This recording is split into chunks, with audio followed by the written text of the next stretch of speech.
ว่านาคสิขึ้นมากกำลังสิถามว่าได้เท่าใดแน่ส่วนไผสิบวชจังซี่ก็มาทองค้ำคานนาคหรือค้ำขออุปสมบทให้มันได้ก่อนตอนนี้มีนาคอยู่ผู้หนึ่ง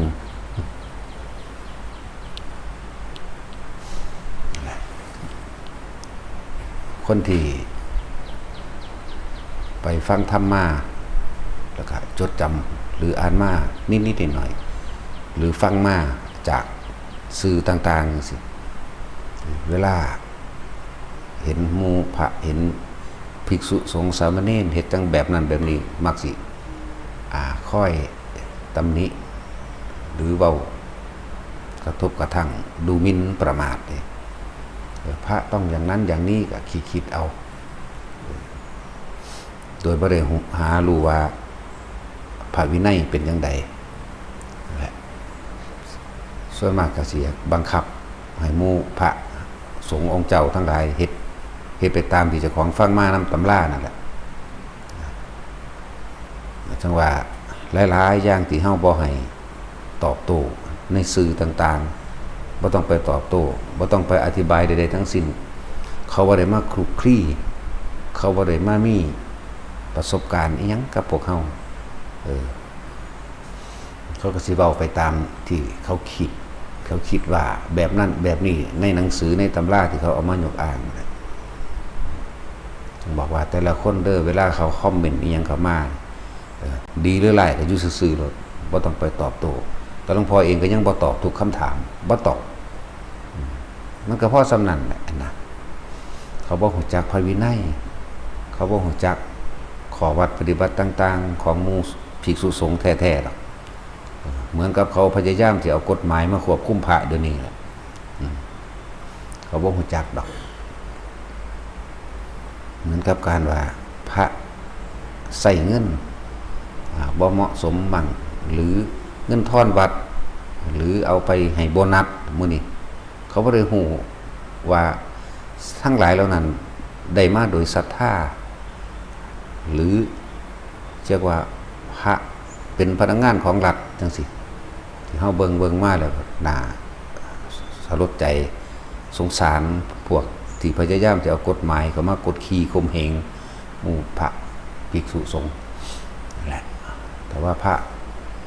เจ้าอาวาสหรือต่างๆว่าเป็นเจ้าพนักงานของรัฐคือบ่มีสวัสดิการทอกันกับรัฐซะคือบ่มีเงินกู้นั่นกู้นี่อะไรคือเขานั่นแหละคือบ่มีซี่ให้ซะมีเงินเดือนสูงๆตัวมันจังสิเป็นได้รุ่นนั้นบริหารรุ่นนั้นสิพออองสิมีเงินเดือนแสนก็ให้เขาแสนเบิ่งตุ้ยนั่นแหละแต่ความจริงวัดทุกวัดที่สร้างมาเริ่มต้นแล้วบ่เคยเอาเงินงบประมาณของทางหลวงของทางราชการบ่เคยมีงบประมาณของหน่วยรัฐทางใดเลยเขาสร้างมาโดยลำพังตัวเขาเองคือศรัทธาสร้างมาโดยศรัทธาในพุทธศาสนาพระผู้นั้นเป็นผู้นำแล้วก็มีบุคคลผู้มีศรัทธาที่มีอุดมคติร่วมเดียวกันเฮ็ดไป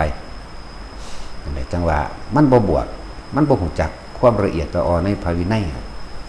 แม่นบวชมาแล้วบัดนี้เป็นพวกนักเรียนมาเรียนเอาวุฒิได้จบมหาเพื่อสิเอาไปสอบเป็นครูหรือเป็นแนวอื่นแล้วก็ซึกออกไปมันบ่เข้าใจนักปฏิบัติดอกบ่เข้าใจแน่นอนเพราะว่าตัวมันเองมันก็เฮ็ดผิดเบิดนั่นแหละแต่ว่าผิดมันบ่ไปดอกนั่นแหละหลายอย่างที่คนทางนอกอยากมองหรืออยากบอกว่าพระต้องเดินจงกรมต้องทำสมาธิต้องภาวนาต้องสำรวมยังก็ว่าไปเขาบ่ได้ฮู้เจตนาเขาบ่ได้ฮู้หลายๆอย่างจังว่า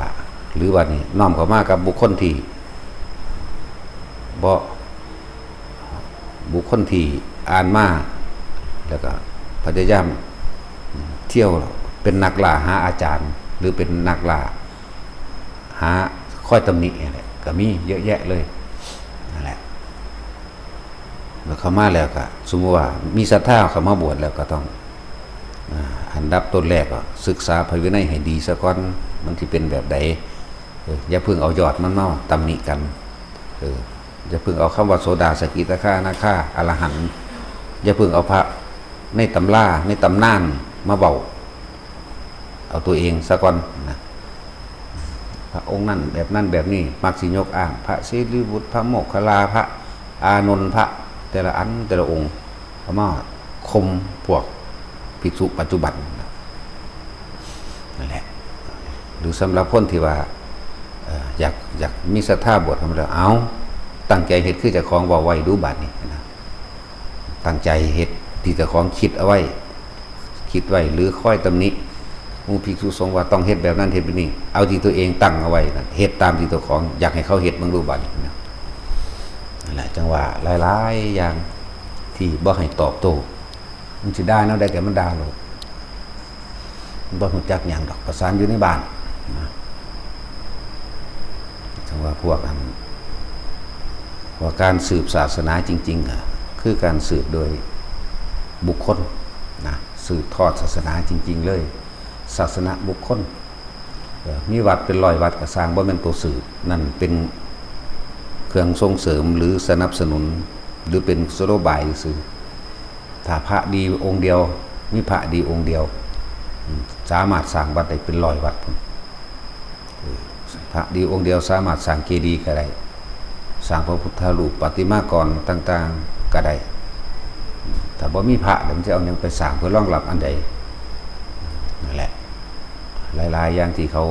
บ่เข้าใจหยังภิกษุสงฆ์บวชเข้ามาแล้วเป็นบุคคลผู้มีศรัทธาเป็นผู้ศึกษาซึ่งพระธรรมและวินัยแล้วก็นำพระวินัยและพระธรรมออกส่งเสริมแสดงแม้นเขาสิบ่บรรลุก็ตามมีกลุ่มคนบุคคลผู้ใดผู้หนึ่งไปพยายาม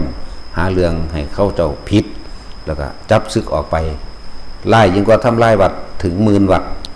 พวกนี้บาปนักเหมือนกับทำลายวัดถึง10,000 วัดศาสนสถานเหล่านั้นมันเป็นที่รองรับซื่อๆได้แต่ว่าศาสนาพุทธะแท้ๆมันอยู่ในบุคคลเด้คือใจของคนผู้นั้นที่ปล่อยว่างใจของคนผู้นั้นที่มีเมตตากรุณามุตตาอุเบกขานะใจของหมู่เพิ่นบวชคือกำลังสิเป็นโสดาปฏิมรรคจังซี่นะบุคคลผู้พยายามทำให้แจ้งซึ่งโสดาปฏิผล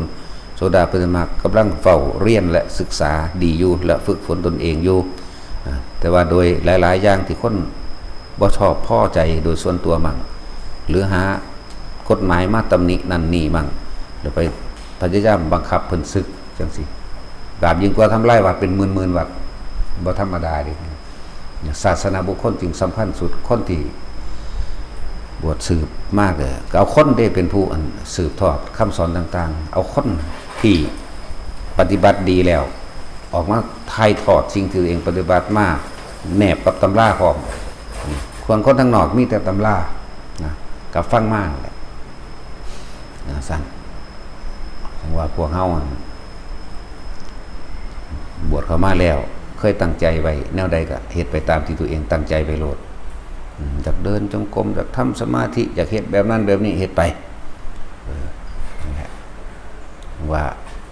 ที่เคยตั้งใจไว้เฮ็ดเลยบ่ผิดว่าคือจังเฮามุ่งตั้งผลสูงเอาไว้คือนิพพานจังซี่เฮ็ดไปให้มันถึง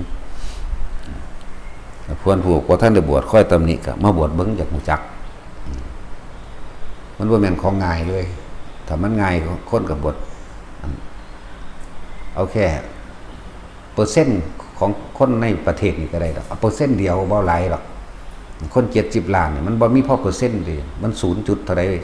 0.01% ได้บ่บุเบิดในประเทศไทยนี่เอาตีให้อย่างสูง 300,000 กับ70 ล้านกับ 300,000 มันใกล้กันบ่ซั่นยังบอกว่ามันบ่แม่นของง่ายดอกฉะนั้นภิกษุนักบวชทั้งหลายและหมู่ที่ฆราวาสญาติโยมทั้งหลายที่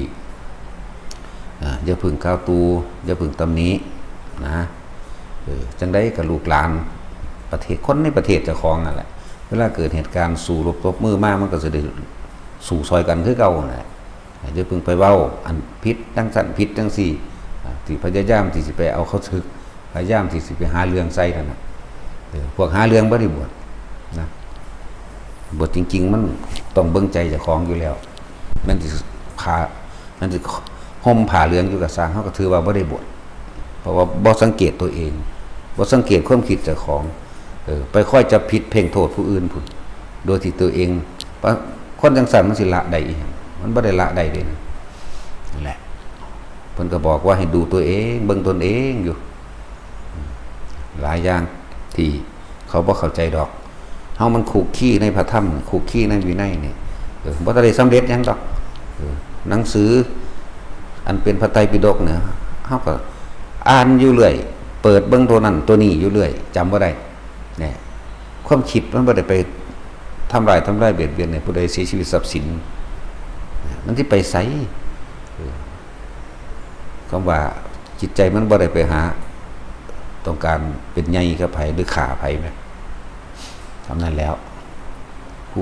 ผู้บวชมาแล้วก็ค่อยหาตำหนิหรือไปแจ้งไปฟ้อง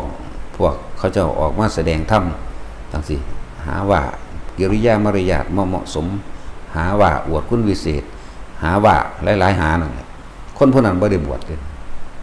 เอาผ้าเหลืองมาคลุมหัวมันซื่อๆนะแล้วจังว่าบัดสิไปว่าหยังกับพวกบ่บวชบัดพวกอยู่น้ำบ้านพวกอยู่น้ำผัวพวกอยู่น้ำเมียเนี่ยการสืบศาสนาจริงๆคือการบวชพระพุทธเจ้าบวชเด้สมัยเป็นฆราวาสสมัยเพิ่นบ่ทันบวชเพิ่นก็รู้ธรรมอยู่หรอก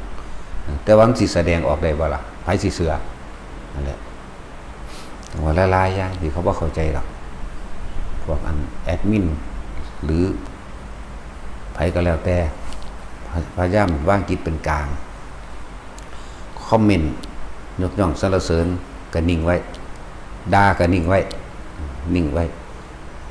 เบิ่งเจ้าของพี่ดีเฮากำลังติดกับอันใดบ่แม่นเฮาเคารพผู้หนึ่งแต่ว่าเฮาดูถูกผู้หนึ่งให้ค่าอีกองค์หนึ่งด้อยค่าอีกองค์หนึ่งอันนี้บ่ถูกนะเฮาต้องเบิ่งใจตัวเองสรุปแล้วคือหันเข้ามาเบิ่งความรู้สึกเจ้าของเองอยากมีความพอใจหรือบ่พอใจบ่กับความเห็นที่เขาแสดงออกมานะจังว่าพวกเฮานั่นสรุปแล้วคือมันมาเบิ่งตัวเองนึงเด้เจ้าสิมีความรู้หลายปานใดก็ตามจบปทลอยก็ตามเจ้าบ่อาจสามารถละกิเลสตัณหาให้ผู้อื่นได้เลยหรือบ่จบหยังก็ตามเจ้าก็บ่ละแม่นพระอรหันต์แท้ๆก็บ่ละพระพุทธเจ้าก็บ่อาจสามารถที่สิละกิเลสให้สิละความเห็นของคนผู้นั้นได้เขาต้องตัวทำด้วยตัวเขาเองนั่นแหละพุทธเจ้าเพิ่นก็เกิดมาหลายพระองค์แล้วสัตว์โลกก็ยังเวียนว่ายเพราะว่าความหลงของเจ้าของเพราะว่าบ่ถิ่มความคิดไม่ทิ้งความคิดไม่ทิ้งความเห็นละคิดละเห็นได้เย็นสบายนั่นแหละเอาพอ